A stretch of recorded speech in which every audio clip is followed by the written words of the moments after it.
આજ એવો પાટો છે કે ક્રિસ ચર્ચામાં આવ્યો છે. આ જે કાર્ડ છે એ કાર્ડ અત્યારે બહુ વાયરલ થાય છે. ક્રિસ બધી જ બાબતને ખૂબ સારી રીતે ઓળખી બતાવે છે. તમે કોઈ પણ ફોટો આપો છો, કોઈ પણ નંબર લખો છો અથવા તો કોઈ પણ લખાણ લખો છો.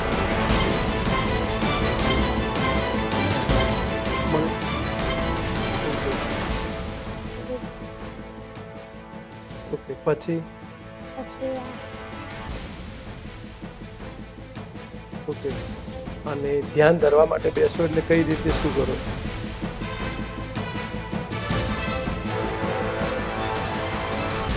જેટલું બનશે એટલું સ્પષ્ટતાપૂર્વક બધી જ બાબતને કેમેરાના માધ્યમથી આપણી વચ્ચે મૂકી છે.